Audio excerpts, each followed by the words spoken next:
This year is shaping up to be an exciting year for McLaren enthusiasts as the automaker is gearing up to release a new mid-engine sportster dubbed the 750s. The legendary British car maker recently announced its plan to offer an entirely hybrid lineup by 2025. As a result, the 750s has been highly anticipated because it may be the last of its kind, marking the end of an era for traditional petrol-powered supercars. The exciting new vehicle has been specifically engineered to occupy a middle ground between the 720s it replaces and the more extreme 765 LT. And with a name that hints at its impressive power output, the 750s promises to be a worthy successor to the 720s, offering a perfect blend of performance and luxury.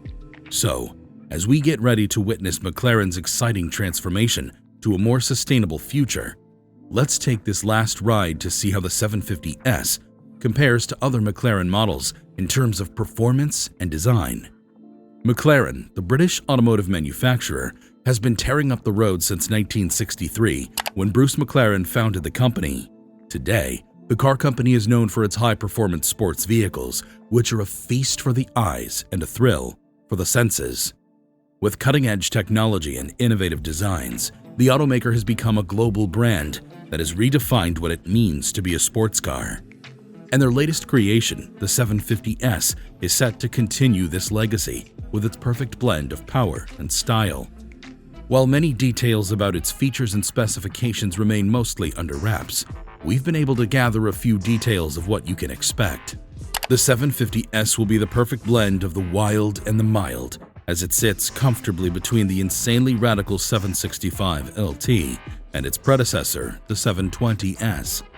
The 720s has already proven itself to be a formidable track car, demonstrating impressive performance at events such as the 2018 Lightning Lap. However, the upcoming 750s is set to take things up a notch.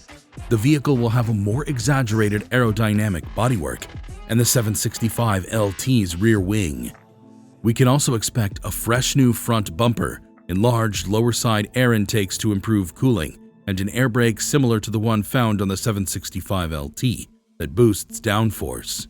And whilst the 750s hypercar may also share the same platform and twin turbocharged 4-liter V8 engine as the 720, don't be fooled. The Speedster packs a punch with an extra 30 horsepower under the hood, bringing its total output to an impressive 740 horsepower. Although quite commendable, it doesn't quite match the intensity of the 765 LT, which boasts a whopping 755 horsepower and quite a long tail body. The latest vehicle will strike more of a balance between handling and power that falls somewhere in between both its predecessors, but with sharper, more precise handling than the 720s. More excitingly, McLaren is planning to launch both the coupe and spider body style versions of the 750s at the same time. Judging from the differences between the 720s Spider and the coupe versions has given somewhat of a clue as to what differences to expect from the 750s versions. McLaren managed to achieve an impressive feat with the 720s Spider by maintaining the spacious and light feel of the 720s Coupe's passenger cabin while also offering a mobile roof. Unlike previous McLaren Spiders that used a hinged folding two-piece roof, the 720s Spider has a single panel that lifts and slides back under a cover over the front of the engine. With the Spider version, you gain a slight improvement in ride quality and the option to enjoy fresh air on sunny days. This begs the question, if one had to choose between the two today, which would you opt for?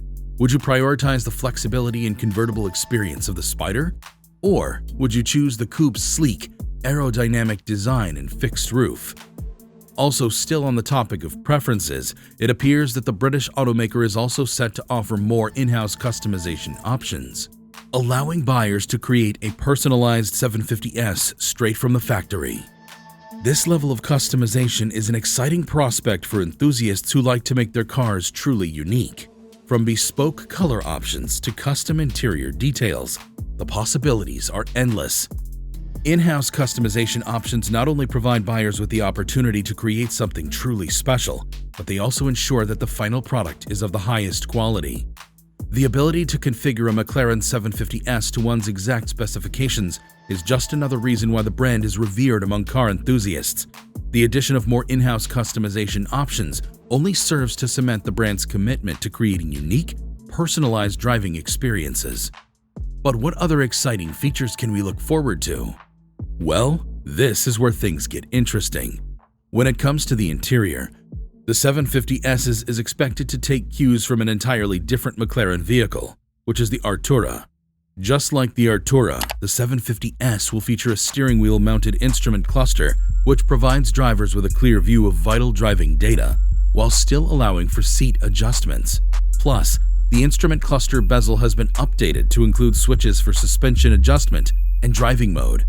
Also, it bears mentioning that there were initially rumors in the auto industry that the 750s could be potentially built on a hybrid platform. However, from more recent reports, it's unlikely that the upcoming McLaren 750s will feature any electric features whatsoever, confirming suspicions that it is possibly the last of its kind in the automaker's current retail production lineup. Therefore, it kind of feels like a bittersweet farewell to the raw, unbridled supercar experience, as the McLaren 750s will rely entirely on the sheer power of its 4-liter twin-turbo V8 engine to unleash a staggering 750 horsepower. There will be no fancy electric technology, just good old-fashioned gas power. The McLaren 750s is set to take center stage as the ultimate swan song of an era, a fitting tribute to the art of combustion engines and the visceral thrill that comes with them. So, if you're a purist at heart, a lover of the raw, unadulterated roar of the engine, or simply looking to own a piece of automotive history, the 750s may be your last chance to do so before hybrid and electric technology dominate the road. It might sound like a crazy thought encouraging people to put their money down on a vehicle that's yet to be unveiled, but that's the kind of faith that McLaren has earned over the years. Also, the speed demon of a vehicle has a starting price of just $340,000. That might sound like a lot, but considering that it may be the last of its kind, and that it only costs $30,000 extra than its predecessor, it's more than a fair offering. But despite the shift in focus towards electrification from McLaren, it doesn't necessarily mean that we've seen the last of non-turbo halo cars from the British automaker. In fact, McLaren has a history of crafting unique hypercars outside of its traditional lineup, such as the awe-inspiring Senna and the futuristic Speedtail. These limited edition models showcase the brand's ability to push boundaries and create something truly special, and we may still see similar offerings in the future. Therefore, you really cannot deny that McLaren's commitment to hybrid technology is commendable, and we eagerly anticipate what the brand has in store for us in the years to come. Perhaps the limited edition hypercars of the future will incorporate hybrid technology in unique and exciting ways, blending the best of both worlds to create an unparalleled driving experience. In the meanwhile, the currently highly anticipated 750s hasn't even been unveiled yet by McLaren. The official reveal by the company is slated for April, and we can't wait to find out if there are other surprising details about the vehicle. But for those hoping to get their hands on one of these remarkable supercars, the wait may be a little longer than for those just waiting to see it. Car dealers have been taking deposits for the vehicle since late 2022, and as a result, new allocations of McLaren supercars are already accounted for through all of 2023 and most of 2024. If you're one of the lucky ones to have secured a spot for the 750s, sales are expected to begin in September of this year. Of course, in the world of high-performance vehicles, patience is often a virtue, and we have no doubt the wait will be worth it. For the rest of us, we'll just have to live vicariously through the lucky few who get to experience this remarkable driving machine firsthand. Which aspects of the McLaren 750s are you most excited about? Let us know in the comments. Don't forget to like, share, subscribe to our channel, and hit the notification bell for more awesome content.